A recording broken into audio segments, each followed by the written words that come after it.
punya bapak Kiai Jalal Iman, punya bapak Kiai Karyonawi, punya ibu namanya Nyai Madarum, punya bapak Kiai Ilyas, punya bapak namanya Muhammad Besari.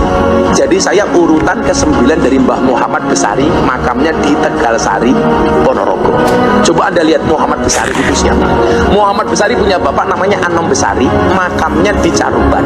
Anom Besari punya bapak namanya Abdullah Mursad, makamnya di Kediri.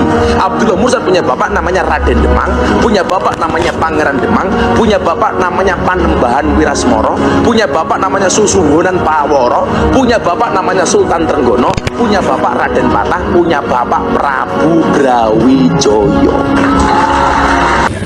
Tapi jauh ini data rekaman atau data yang diterima pihak keluarga atau yayasan, nama Gus Miftah itu terdaftar betul itu?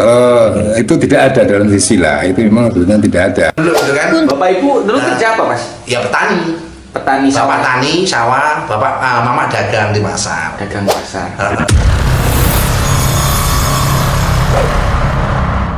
Assalamualaikum warahmatullahi wabarakatuh. Ini kasihan, si Gus Miftah masih terus disorot oleh netizen. Beberapa media elektronik, beberapa media besar ini memuat sebuah berita, yaitu menyoroti soal pengakuan dari Gus Miftah bahwa beliau keturunan dari Ki Ageng Bestari dari Ponorogo, ya. Punya bapak Kiai Jalal Iman, punya bapak Kiai Karyonawi, punya ibu namanya Nyai Madarum, punya bapak Kiai Ilyas, punya bapak namanya Muhammad Besari. Jadi saya urutan ke-9 dari Mbah Muhammad Besari, makamnya di Tegalsari, Ponorogo. Coba Anda lihat Muhammad Besari itu siapa. Gus Miftah mengaku sebagai keturunan yang nomor 9. Bahkan Gus Miftah juga pernah berkata bahwa beliau keturunan ke-18 dari Prabu Brawijaya. Coba Anda lihat Muhammad Besari itu siapa. Muhammad Besari punya bapak namanya Anom Besari, makamnya di Caruban. Anom Besari punya bapak namanya Abdullah Mursad, makamnya di Kediri. Abdullah Mursad punya bapak namanya Raden Demang, punya bapak namanya Pangeran Demang, punya bapak namanya Panembahan Wirasmoro, punya bapak namanya Susunggunan Paworo, punya bapak namanya Sultan Trenggono, punya bapak Raden Patah, punya bapak Prabu Brawijoyo. Ternyata ini ada keturunan ke-8, ya, diutarakan oleh saudara Kunto. Ini keturunan ke-8 dari Ki Ageng Bestari, bahwa menurut Kunto Gus Miftah tidak pernah nyambung, ya, nasabnya ke Ki Ageng Bestari. Kunto bahkan sudah meneliti nasab dari Ki Ageng Bestari Ponorogo dan tidak ada kesambungan nasab antara keturunan atau ayah dari Gus Miftah ke Ki Ageng Bestari. Dari ini. Nah, setelah saya cek itu, maksudnya begini, saya pengen ya tahu juga, saya bangga sebetulnya. Saya masih punya satu ya kehormatan bahwa ada salah satu telah keturunan Kiai Ageng Besar itu yang menjadi orang besar yang ada di pusat dan sebagainya.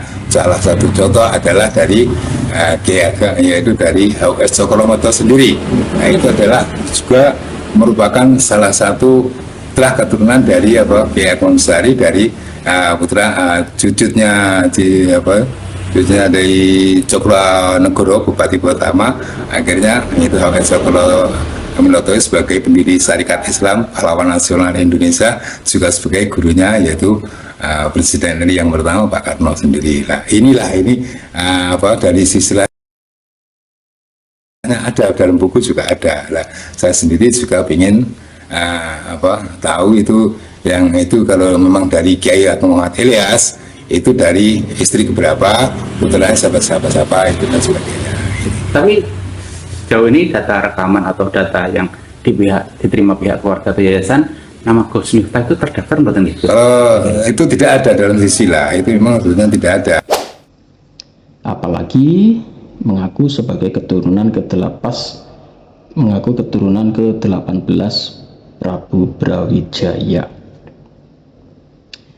Ya, soal nasab, soal keturunan biar mereka-mereka yang berkepentingan yang menjawab, dan ini beberapa media online sudah menayangkan bantahan, baik itu dari keturunan Ki Ageng Bestari atau dari yang lain. Bahkan adiknya mengatakan bahwa mereka dari keluarga biasa, keluarga petani, bahkan bertransmigrasi ke Lampung. Nama asli yang ada di KTP Miftahul Khairon. Panggilannya Tajib. Mas Tajib ini sendiri ini apa benar Mas adiknya Gus Miftah ya? Ya kebetulan alhamdulillah. Ya kalau memang masih diakui tapi. Apa sih cerita dari dulunya Gus Miftah itu seperti apa sih Mas? Ya kita dilahirkan dari orang kampung lah, istilahnya dari orang kampung. Memang jadi awal mula ceritanya kita itu di Lampung ya karena dulunya kan orang tua ke Lampung itu kan transmigrasi. Nah setelah itu ya mungkin tempat tinggalnya di Lampung. Nah dari Lampung itu bapak saya membawa anak satu yang pertama yang ada di Palembang. Nah anak yang kedua sampai nomor 4 sampai nomor 5 saya yang terakhir itu semuanya kelahiran Lampung. Anaknya orang nggak mampu, anaknya orang istilahnya nggak punya, ibaratnya ngomong mau makan aja kan susah dulu zaman dulu itu kan. Bapak ibu dulu kerja apa Mas? Ya petani. Petani sawah. Bapak tani sawah, mama dagang di pasar. Dagang pasar. Jadi ya untuk menghidupi anak-anaknya dari 4 bersaudara itu ya dari hasil kebun dan hasil pasar itu. Tapi kan Gus Miftah itu kan dari lulus SD itu kan dipondokkan di tempatnya adiknya bapak yang ada di Jaya Sakti, Kecamatan Anak Toha, Lampung Tengah. Karena kepandaian dari Gus Miftah, akhirnya Gus Miftah bisa terkenal sampai puncak, tetapi adiknya juga sudah mengingatkan bahwasanya hati-hati bisa jatuh. Naiklah tinggi setinggi-tingginya lah apa yang dia inginkan ya toh. Tapi jangan lupa bahwa pasti suatu saat kalau orang naik tinggi itu kan pasti akan jatuh, itu pasti Mas. Kan gitu toh. Dan ternyata ramalan dari adiknya ini terbukti ya. Kemarin Gus Miftah jatuh karena mengata-ngatai penjual es teh, bahkan mengata-ngatai kepada Bunda Yati Pesek, dan akhirnya Gus Miftah jatuh dan mengundurkan diri dari jabatan yang baru diemban selama sebulan ini di pemerintahan Presiden Prabowo.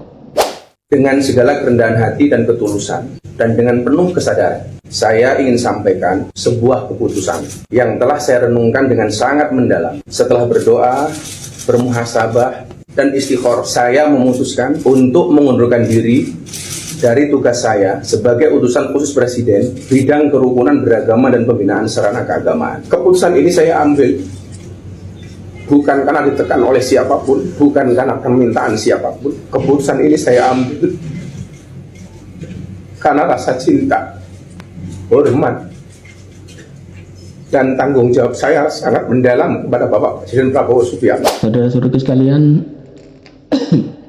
sebetulnya Islam, apalagi di dalam Al-Quran juga mengatakan bahwa nilai seseorang itu sebetulnya tidak dilihat dari keturunan, ya, tingginya derajat seseorang itu dilihat dari amal kebajikannya, amal perbuatannya. Jadi di mata Allah, seorang yang nilai derajatnya tinggi itu tidak dinilai dari kamu keturunan siapa, ya, baik itu keturunan petani, baik itu keturunan dari masyarakat biasa. Tetapi kalau Allah sudah menaikkan derajat seseorang, maka derajat seseorang itu bisa tinggi, ya, bisa menduduki jabatan presiden, bisa menjadi raja, bisa menjadi orang terkenal, ya. Sebetulnya kita ini nggak peduli, ya, Gus Miftah itu keturunan dari siapa.